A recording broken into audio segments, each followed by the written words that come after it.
Meu nome é Marlene, e a vida, essa tapeçaria tecida com fios de alegrias e tristezas, me ensinou que o amor de mãe, por mais incondicional que seja, nem sempre é um escudo contra a ingratidão.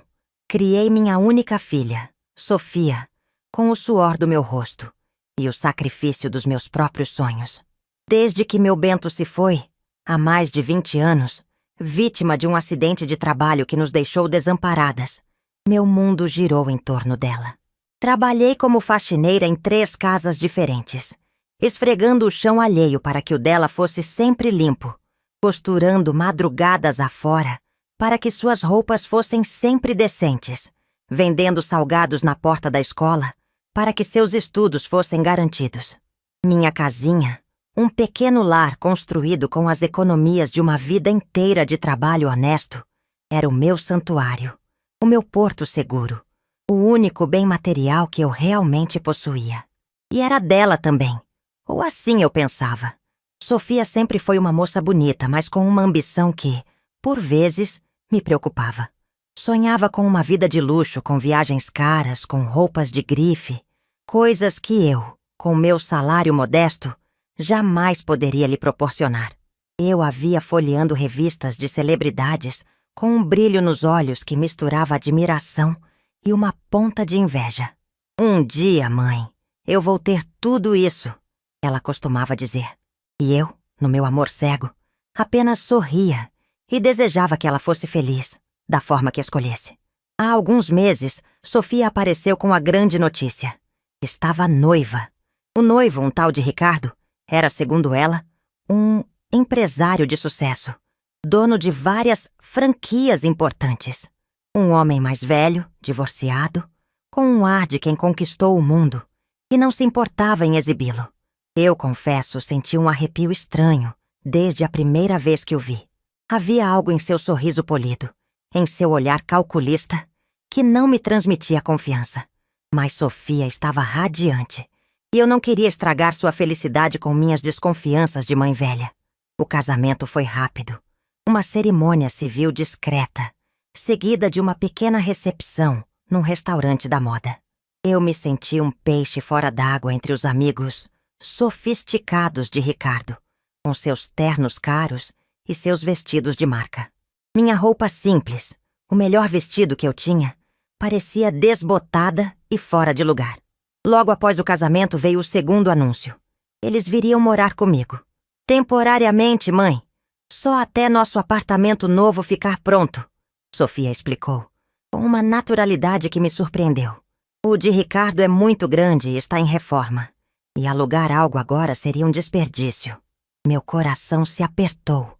Minha casinha, meu refúgio de paz, de repente pareceria pequena demais para acomodar a grandiosidade de Ricardo e os sonhos de princesa de Sofia.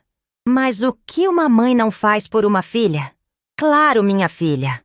A casa é de vocês também, respondi forçando um sorriso. E assim, de um dia para o outro, minha rotina virou de cabeça para baixo. Ricardo instalou-se como se fosse o dono do lugar. Ocupou o melhor quarto, o que era meu, com a desculpa de que precisava de mais espaço para trabalhar. Eu fui deslocada para o quartinho dos fundos, aquele que eu usava para guardar minhas tralhas de costura e algumas lembranças de Bento. Era pequeno, abafado, mas eu não reclamei. As críticas veladas começaram logo. Mãe, esse seu sofá é tão antigo, não acha?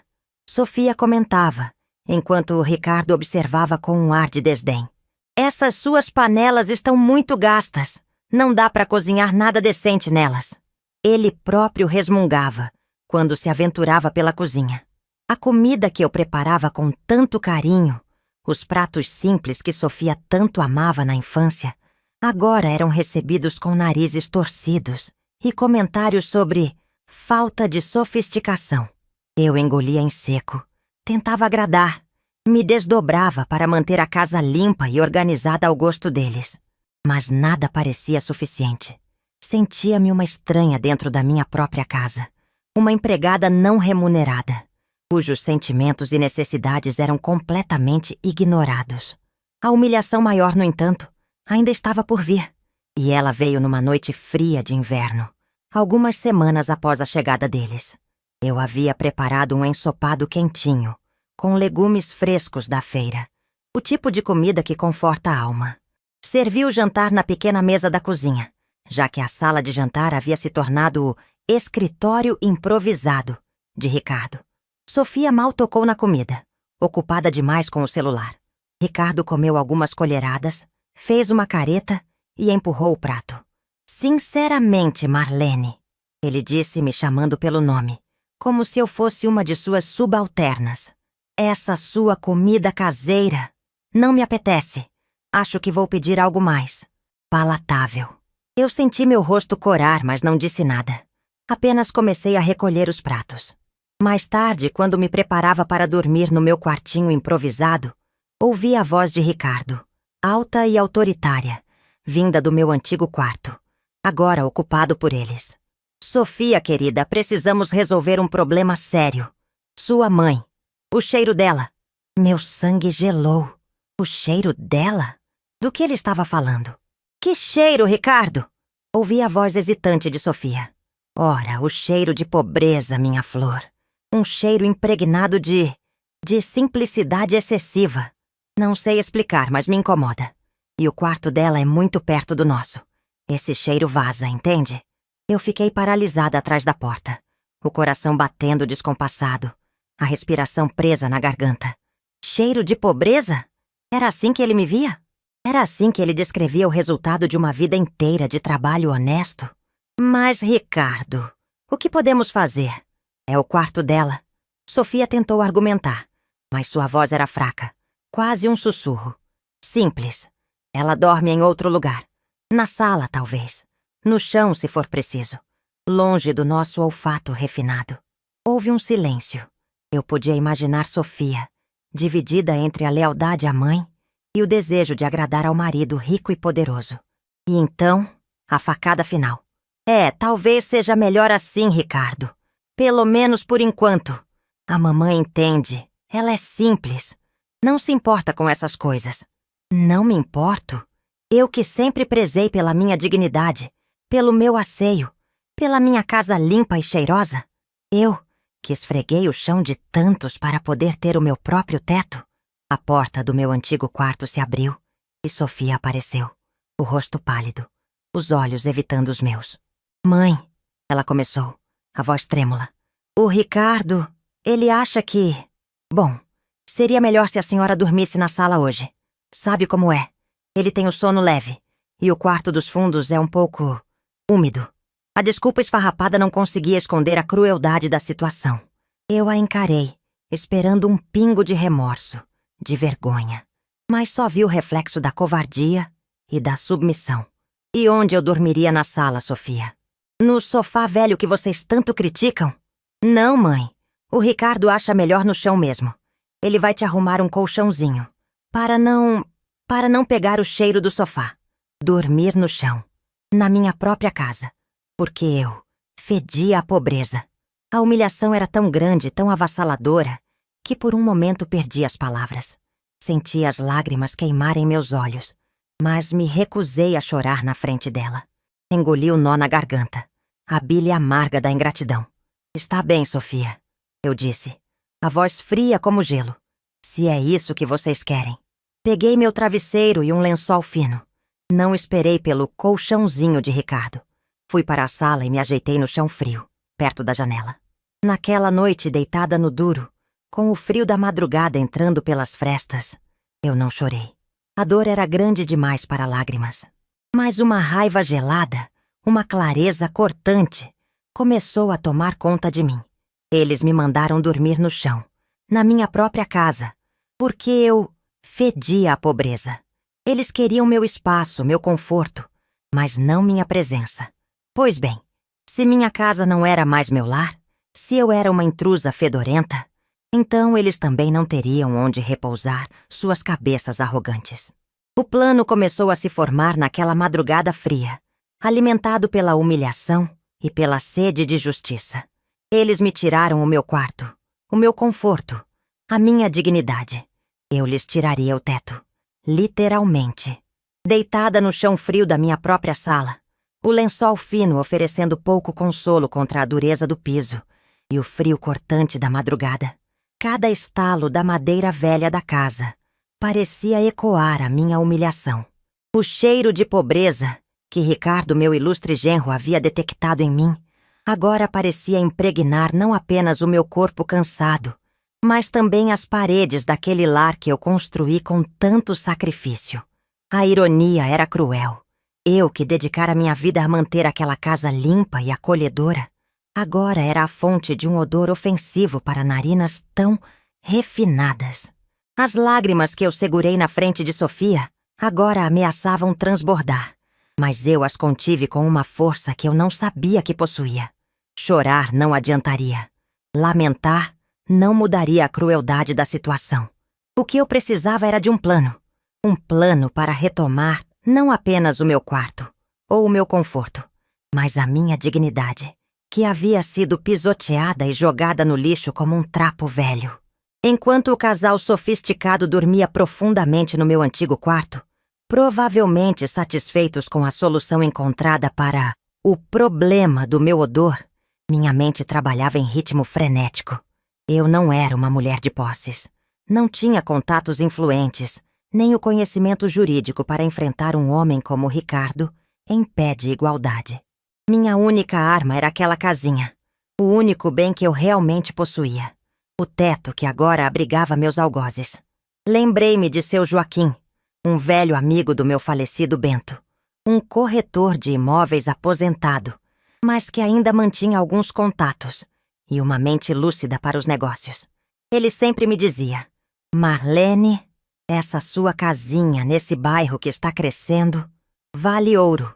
Nunca se desfaça dela por qualquer coisa.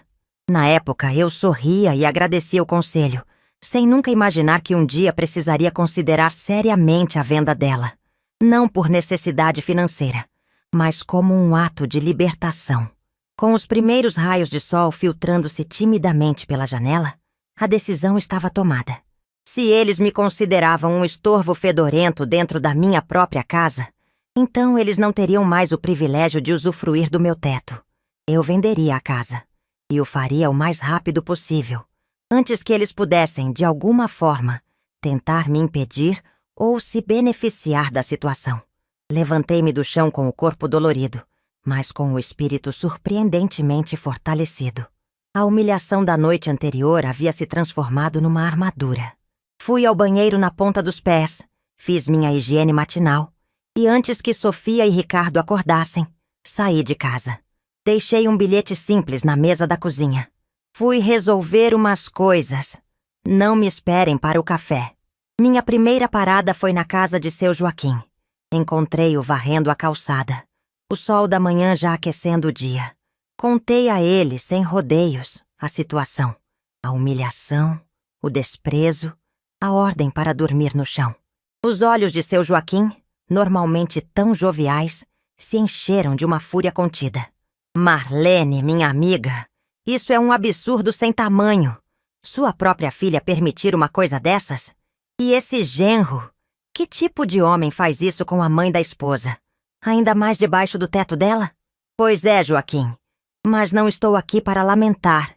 Estou aqui para agir. Preciso vender a casa. Rápido. E preciso que seja um negócio discreto.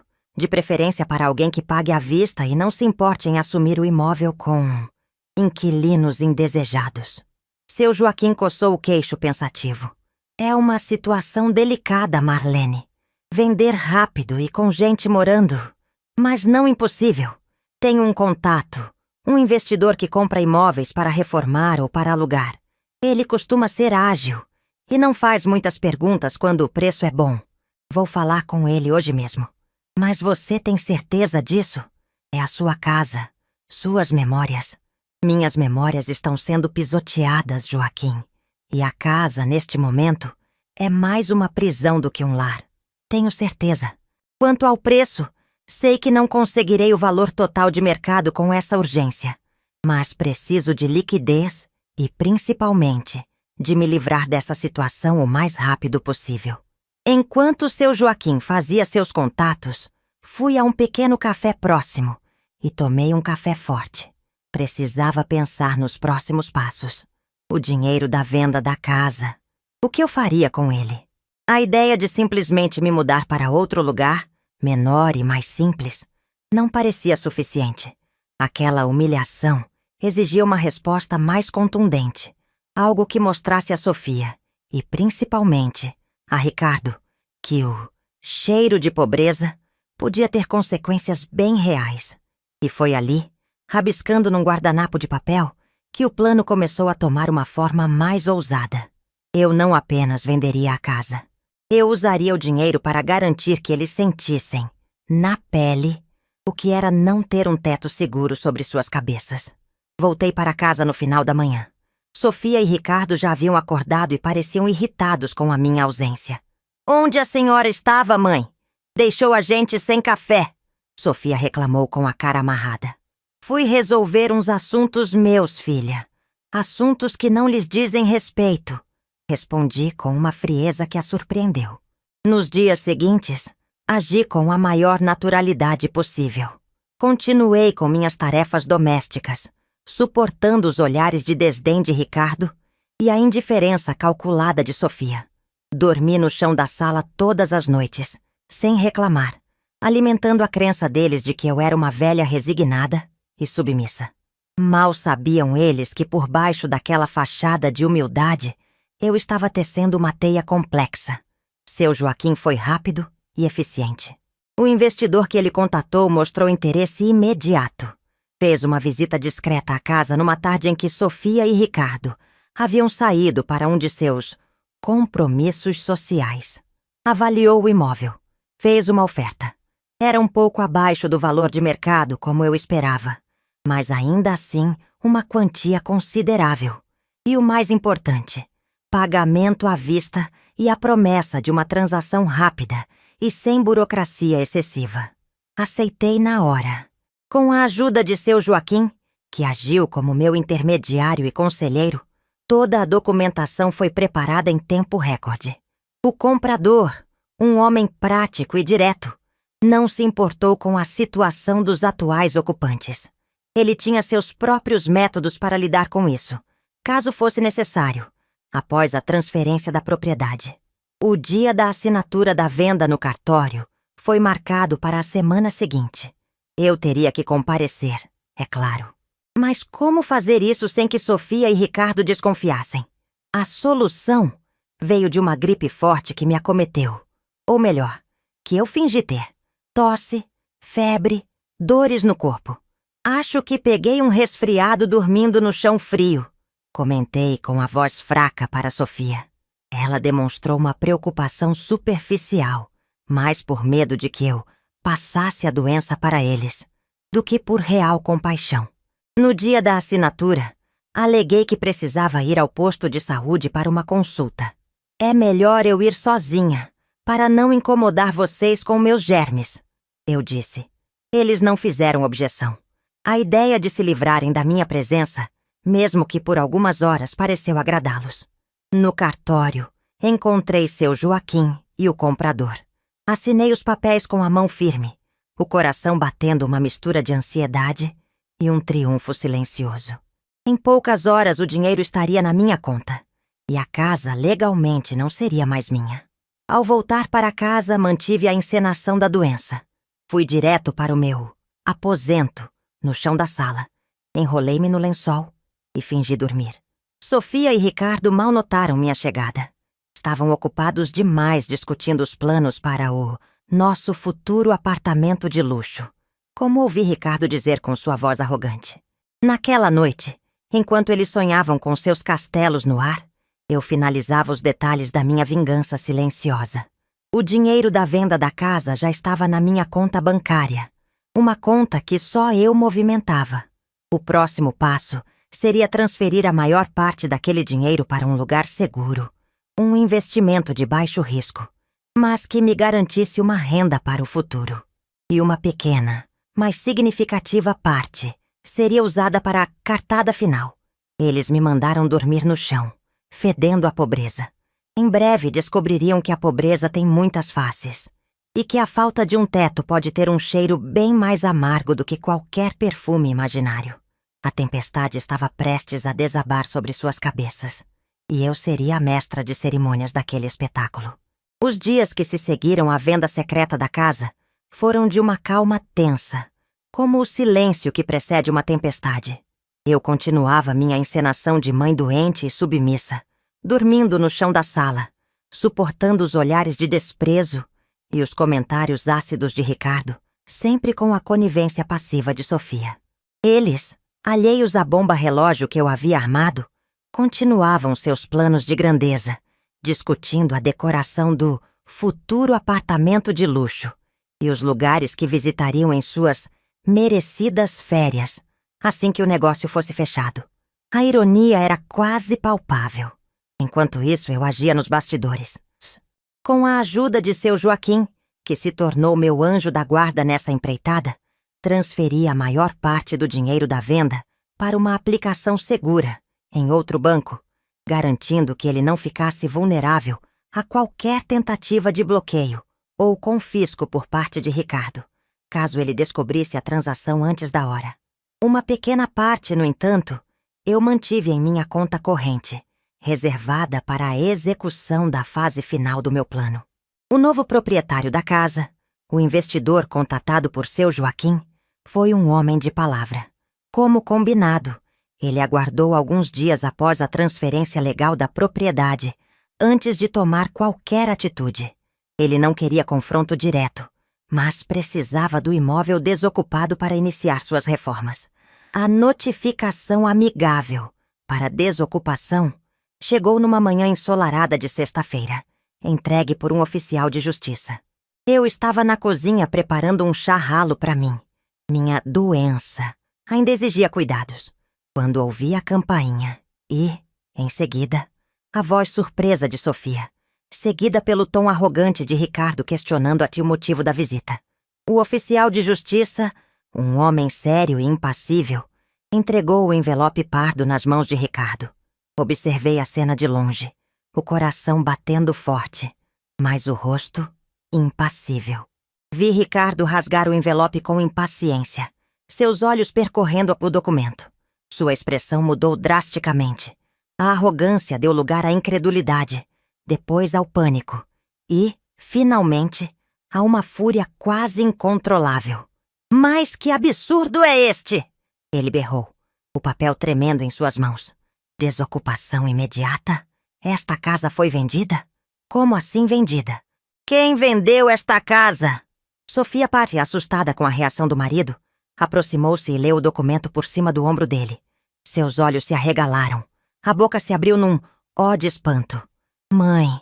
Ela se virou para mim, a voz um fio. "O que significa isso? A casa foi vendida?" Eu me aproximei lentamente com a xícara de chá nas mãos. A personificação da calma. "Sim, minha filha. A casa foi vendida. Eu a vendi." "Você o quê?" Ricardo explodiu, o rosto vermelho de raiva. "Sua velha louca! Você não podia ter feito isso. Esta casa também é da Sofia. Nós moramos aqui." "Engano seu, Ricardo." Respondi com uma serenidade que o desarmou por um instante. Esta casa era minha, meu único bem, fruto do meu trabalho.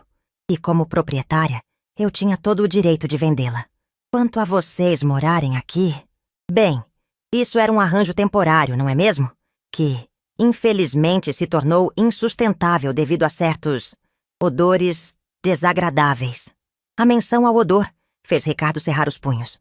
Sofia começou a chorar, um choro de desespero e, talvez, de uma culpa tardia. Mas para onde nós vamos, mãe?" Ela soluçou. "Nosso apartamento ainda não está pronto. Não temos para onde ir. Isso, minha querida Sofia, é um problema que vocês terão que resolver." Eu disse sem um pingo de compaixão na voz. Assim como eu tive que resolver o problema de onde dormir quando fui gentilmente convidada a me retirar do meu próprio quarto e me acomodar no chão. Ricardo, recuperando-se do choque inicial, partiu para as ameaças. "Você vai se arrepender disso, sua velha gagá. Nós vamos te processar. Vamos anular essa venda. Você não pode nos deixar na rua." "Processar? Com base em quê, Ricardo?" "Em ter sido um péssimo inquilino e um genro ainda pior." Questionei com um leve sorriso. Quanto a anular a venda, boa sorte. Foi uma transação legal, com um comprador de boa fé. E sobre deixá-los na rua... Bem, vocês não me deram outra escolha quando me trataram como lixo dentro da minha própria casa. A discussão se arrastou, com gritos, acusações e súplicas. Mas eu me mantive firme. O oficial de justiça, que observava tudo com uma paciência profissional, informou que eles tinham um prazo legal de 30 dias para desocupar o imóvel, conforme a lei, mas que o novo proprietário esperava uma colaboração voluntária para que o processo fosse mais rápido. Naquela tarde, a atmosfera na casa era de velório. Sofia chorava pelos cantos. Ricardo andava de um lado para o outro, falando ao telefone em voz alta, provavelmente com advogados, buscando uma brecha, uma solução milagrosa que não existia. Eu, pela primeira vez em semanas, me sentei no meu antigo sofá, o mesmo que eles tanto criticavam, e senti um alívio indescritível. O cheiro de pobreza que tanto os incomodava agora tinha um novo significado. Era o cheiro da liberdade para mim e o cheiro do desabrigo para eles. Nos dias seguintes, a tensão era palpável. Eles tentaram de tudo. Sofia apelou para o meu amor de mãe, para a compaixão. Ricardo tentou me intimidar, me ameaçar, mas a Marlene submissa havia desaparecido. No lugar dela, havia uma mulher que, mesmo com o coração ferido pela ingratidão da filha, sabia que precisava ser forte, por si mesma. Com o dinheiro que eu havia reservado, aluguei um pequeno apartamento mobiliado numa área tranquila da cidade. Era simples, mas limpo, arejado e, o mais importante, era meu. Um lugar onde eu poderia dormir em minha própria cama, sem medo de ser julgada pelo meu cheiro ou pela minha simplicidade. Enquanto eu me organizava para a mudança, Sofia e Ricardo corriam contra o tempo para encontrar um lugar para morar. O apartamento de luxo que eles tanto sonhavam ainda era uma miragem distante. Descobriram da pior maneira que a vida sem um teto seguro pode ser bem mais complicada do que imaginavam. Tiveram que se humilhar pedindo ajuda a amigos, que, ao que parece, não eram tão sofisticados ou generosos quanto eles gostavam de alardear. No dia em que finalmente deixei a casa, agora pertencente a outra pessoa, Sofia estava sentada na varanda, cercada por malas e caixas, o rosto marcado pelo cansaço e pela desesperança.